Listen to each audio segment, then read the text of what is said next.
Hello बच्चों, welcome to our YouTube channel. तो आज हम करेंगे स्टैंडर्ड 7th का चैप्टर नंबर 3 जिसका नाम है HCF LCM। हम शुरू करेंगे इसका प्रैक्टिस सेट 14 जिसके 4 लेक्चर्स मैंने ऑलरेडी अपलोड कर दिए हैं। आज हम इसका लेक्चर 5 करेंगे और उसमें 8th और 9th खत्म करके ये सारे क्वेश्चंस प्रैक्टिस सेट 14 के खत्म कर देंगे और प्रैक्टिस सेट 14 खत्म होते ही हमारा 3rd चैप्टर भी पूरा हो जाएगा। ठीक है, 9th। ये शुरू करने के पहले इंश्योर कीजिए कि प्रैक्टिस सेट 12, 13 सब आपको आता हो, क्योंकि अगर वो नहीं आता है तो ये आपको बहुत डिफिकल्ट लगेगा, लेकिन अगर आपने वो वीडियोस देखे हैं तो आपको ये बहुत ज़्यादा सिंपल लगने वाला है। ओके, चलो शुरू करते हैं। 8th क्वेश्चन में दिया है, a trader has 3 bundles of string 392 metres, 308 metres, 490 metres long. What is the greatest length of string. ये 3 स्ट्रिंग दिए हुए, ठीक है, उसमें पूछा है what is the greatest length of string that the bundles can be cut up into without any left over string. पढ़ने में बहुत डिफिकल्ट लग रहा है, लेकिन मैं आपको समझाता हूँ क्या है। अच्छा, अगर आपने पहले क्वेश्चन ट्राई किया है और आपको नहीं समझ आया तो टेंशन मत लो। अगर पहले किया हुआ है और रट्टा मार लिया है तो प्लीज़ भूल जाओ, क्योंकि इसको रट्टा मत मारना। आगे जाके अलग टाइप के क्वेश्चन आएंगे तो आपका रटा हुआ काम नहीं आएगा। आपको अगर लॉजिक समझाए तो ही आप इसको सॉल्व कर पाएंगे। ठीक है, तो इससे डरना बंद कर दो, बहुत ही ईजी क्वेश्चन है। मैं आपको क्वेश्चन वापस से समझाता हूँ। मैं क्वेश्चन समझाने में इतना टाइम ले रहा हूँ क्योंकि ये क्वेश्चन समझना बहुत इंपॉर्टेंट है। एक बार क्वेश्चन समझ गया फिर ये बहुत ईजी है। ठीक है, चलो। तो इसमें दिया है 3 स्ट्रिंग्स। एक स्ट्रिंग है 392 मीटर्स का, एक है 308 मीटर्स का, एक है 490 मीटर्स का। ये बहुत लंबा होता है, लेकिन यहाँ पे पेज पे मैं इतना ही बना सकता हूँ। देखो, ये इतना है, ये सबसे बड़ा है, ये उससे थोड़ा छोटा है, ये उससे भी छोटा है। वो बोल रहा है इसमें ऐसे टुकड़े करो, इसके कैसे टुकड़े, जो ग्रेटेस्ट लेंथ के हो, मतलब सबसे बड़े में बड़ा जो टुकड़ा कर सकते हो वो करो, ताकि ये सारे स्ट्रिंग्स के जो टुकड़े हो ना वो मैं एक बंडल में बांध सकूं। इमेजिन करो ये स्ट्रिंग नहीं है, ये लकड़ी है। ठीक है, तो आपको ऐसे करना है कि एक लेंथ डिसाइड करना है। ये लेंथ है तो सारी स्ट्रिंग्स यही लेंथ में कट करनी है। ठीक है, एग्जैक्ट सेम है, मेरी एग्जैक्ट नहीं आ रही लेकिन एग्जैक्ट सेम स्केल से कट करनी है, फिर इसका एक बंडल बनाना है। ठीक है, तो वो बोल रहा है कितनी बड़ी स्ट्रिंग ऐसी मैं काट सकता हूँ कि एक भी टुकड़ा ना बचे, एनी लेफ्ट ओवर ना बचे। अब बच्चों सोचो, मैं अगर ऐसा टुकड़ा करता हूँ ये साइज का, ठीक है, मैंने ये साइज का टुकड़ा किया है, यहाँ पे क्या हुआ, देखो यहाँ पे जब मैंने इसके टुकड़े किए तो ये टुकड़ा देखो बहुत छोटा बना, तो ये टुकड़ा तो बंडल में काम नहीं आएगा। बाकी सारे टुकड़े इक्वल हैं, देखो ये सब इक्वल इक्वल है ना, लेंथ देखो सबकी इक्वल है, लेकिन ये टुकड़ा छोटा हो गया और लास्ट का ये टुकड़ा भी छोटा हो गया, ये नहीं चलेगा। वो बोल रहा है सारे टुकड़े इक्वल होने चाहिए, बड़े से बड़ा टुकड़ा होना चाहिए। ठीक है, ग्रेटेस्ट लेंथ होना चाहिए और कुछ भी बचना नहीं चाहिए। ये जो बच गया ना टुकड़ा छोटा वाला 2 जगह, वो बचना भी नहीं चाहिए। मतलब क्या है, हमको एक लेंथ फाइंड करना है जो ये तीनों में कॉमन हो और वो सबसे बड़ा हो, ग्रेटेस्ट हो।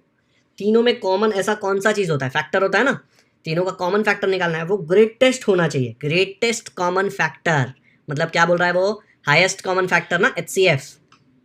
समझ में आया क्यों HCF फैक्टर क्यों बोला मैंने, क्योंकि ये इक्वल लेंथ का चाहिए। ऐसा नहीं कि कोई भी लेंथ ले लो, एक ही बंडल में डालना है ना, तो वो इक्वल लेंथ का तो चाहिए, मतलब कॉमन, तीनों में सेम, मतलब कॉमन ना, कॉमन का मतलब वही होता है कि तीनों में प्रेजेंट है।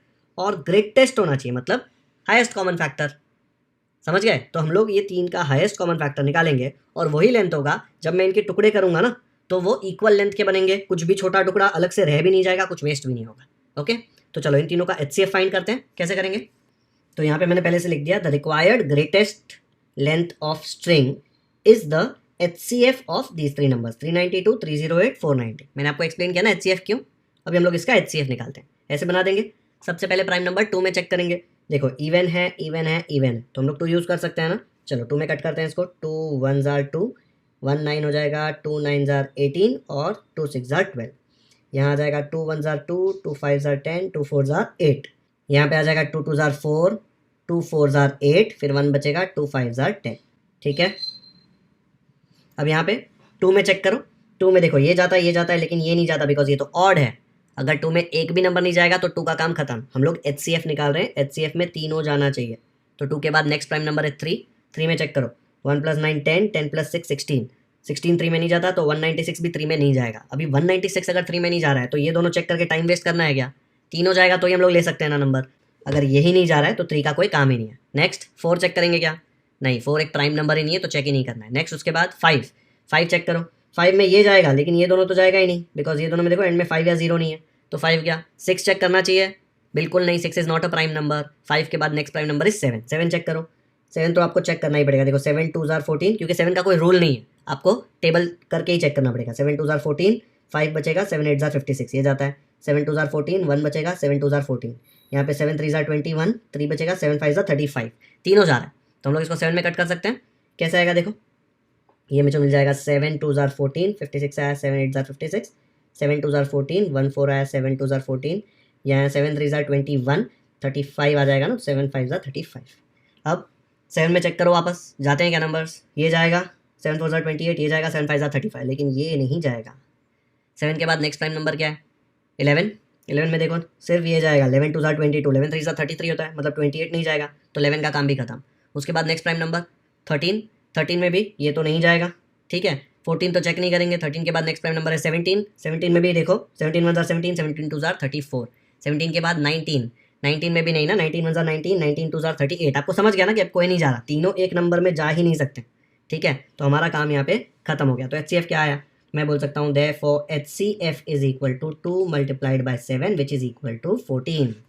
तो हम लोगों को इसका HCF 14 आ गया। उसका मतलब क्या है, उसका मतलब है कि 14 मीटर्स के, आप हर एक स्ट्रिंग के 14 मीटर्स के टुकड़े करेंगे ना, तो आपको सारे टुकड़े इक्वल आएंगे, और कहीं पे भी ऐसा नहीं होगा कि 14 मीटर यहाँ पे खत्म हो गया और ये छोटा टुकड़ा रहेगा, नहीं होगा। बिकॉज ये 14 इनका HCF है ना, ये तीनों नंबर का HCF है, मतलब 14 इनको डिवाइड करता है, ठीक है। तो रिमाइंडर रह ही नहीं सकता। आपको लॉजिक समझा, 392 को आप 14 से डिवाइड करेंगे तो आपको पता चलेगा ना कितने पीसेस बनेंगे, तो एकदम एग्जैक्ट पीसेस बनेंगे और रिमाइंडर कुछ आएगा ही नहीं। रिमाइंडर आया मतलब यहाँ पे कोई टुकड़ा रह जाएगा, रिमाइंडर 0 आएगा।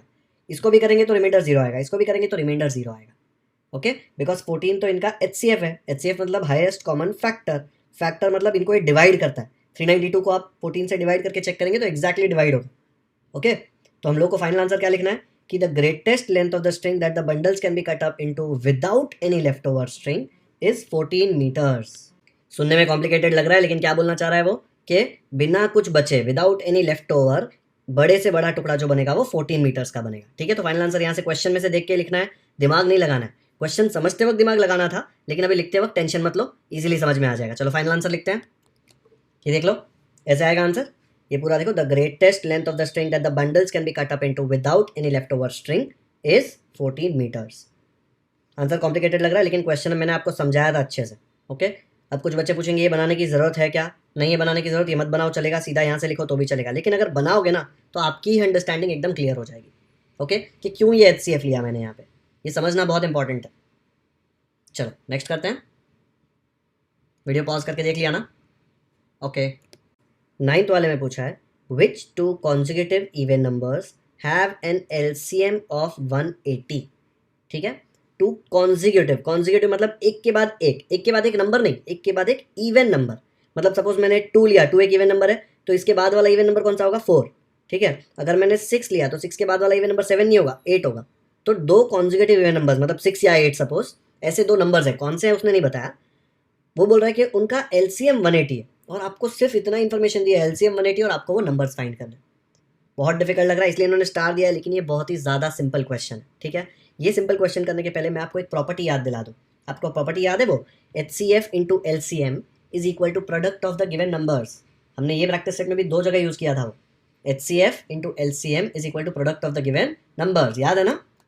ऐसे लिख सकते हैं ना हम लोग, HCF into LCM is product of given numbers. अभी यहाँ पे आप देखेंगे तो आपके पास सिर्फ एक LCM है, मतलब आप लिख सकते हो HCF into 180 equal to product of given numbers.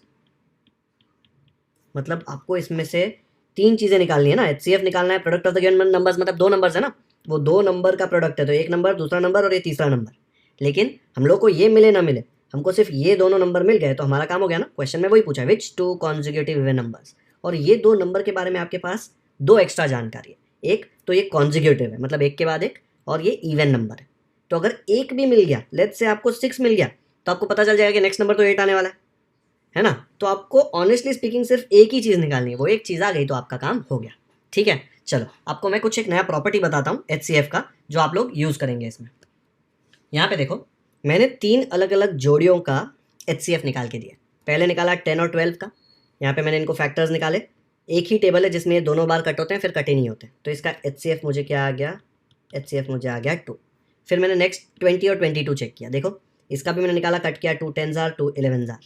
अब इसके बाद तो कट होगा नहीं बिकॉज 11 प्राइम नंबर है, तो यहाँ पे भी खत्म, तो मुझे इसका HCF भी आ गया 2। यहाँ देखते हैं, मैंने 98 और 100 लिया, ठीक है, तो इसको कट किया, 2 49s are, यह आ गया 2 50s are। अभी 49 और 50 एक टेबल में जाते ही नहीं है, तो HCF में तो दोनों जाएंगे तो ही मैं आगे कर सकता हूँ ना, तो ये भी खत्म हो गया, इधर भी HCF आ गया 2। ये हर जगह क्या कॉमन दिख रहा है आपको, हर जगह HCF 2 आ रहा है, वो तो एकदम क्लियरली दिख रहा है। लेकिन नंबर्स देखो, नंबर्स हर जगह कॉन्जिक्यूटिव इवन नंबर्स हैं। 10 के बाद नेक्स्ट नंबर कौन सा आता है? 11, 11 के बाद 12। कॉन्जिक्यूटिव इवन नंबर्स मतलब एक के बाद एक इवन नंबर, मतलब 10 के बाद नेक्स्ट इवन नंबर कौन सा है? 12। ठीक है, 20, 22 में भी ऐसा ही है, 98 और 100 में भी ऐसा ही है। आप कोई भी दो कॉन्जिक्यूटिव इवन नंबर ले लो, कोई भी दो, आपको जो चाहिए वो ले लो, उसका HCF निकालेंगे तो 2 ही आएगा। ये 3 क्वेश्चंस मैंने इसलिए ऐसे रैंडमली कोई भी दो कॉन्जिक्यूटिव इवन नंबर लिए और उनका HCF निकाला, हमेशा 2 आएगा। ये प्रॉपर्टी है, ठीक है। तो हम लोग ये प्रॉपर्टी यूज़ करेंगे। क्या आएगा? ये लिख सकता हूँ ना, but HCF of 2 consecutive even numbers is always 2। ये वाला जो पार्ट है ये आपको समझने के लिए बनाया, एग्जाम में नहीं लिखना, ये मैं इरेज करने वाला हूँ। ये वाला पार्ट चाहिए तो स्क्रीनशॉट ले लो अभी, या फिर समझ लो। कोई भी दो कॉन्जिक्यूटिव इवन नंबर्स का HCF निकाल के देख लो, आपको 2 ही आने वाला है, ठीक है। तो ये वाला पार्ट मैं इरेज कर रहा हूँ, मैं सीधा ही प्रॉपर्टी यूज़ करूँगा। HCF of 2 consecutive even numbers is always 2। Okay, I am erasing this.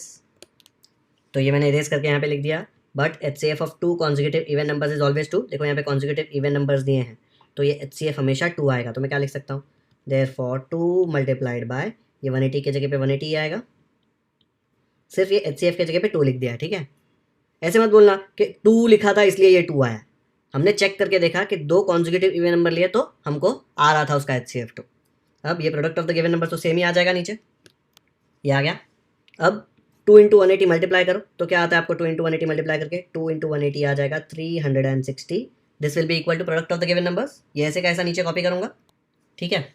अब आपके पास एक्स्ट्रा इन्फॉर्मेशन आ गई। देखो, आपको पता है कि ये दो नंबर्स को मल्टीप्लाई करूंगा तो आंसर 360 आना चाहिए। और ये दो नंबर्स कैसे हैं?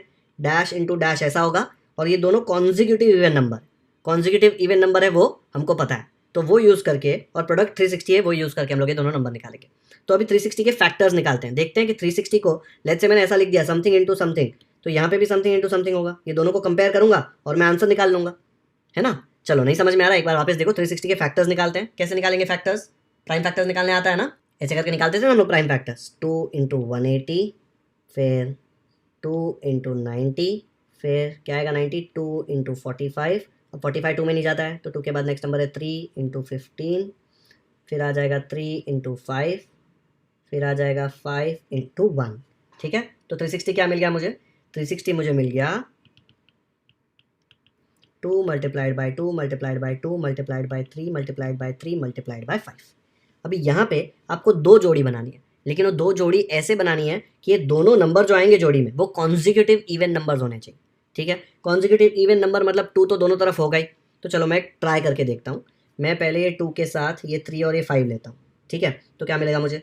3 इंटू 5 15, 15 इंटू 2 30, ठीक है। तो मैं लिखूंगा 30। फिर दूसरे टीम में ये दो बचेंगे ना, ये 3, तो उसमें क्या क्या है? 2 2 4, 4 3 12, तो 30 इंटू 12 आया।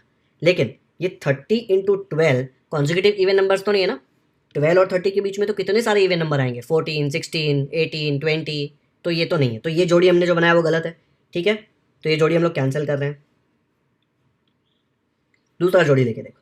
लेट्स से मैं ये सबको साथ में लेता हूँ। 3 3 ज़ार 9, 9 2 ज़ार 18, ओके। इन तीनों को साथ में ले लिया, फिर ये सबको साथ में लिया। 5 इंटू 2 इंटू 2, तो क्या मिलेगा मुझे? 5 2 ज़ार 10, 10 2 ज़ार 20, तो मुझे मिला ये 2 इंटू 3 6, 6 इंटू 3 18, तो पहले 18 लिख दिया। फिर ये टिक किया हुआ है वो क्या है?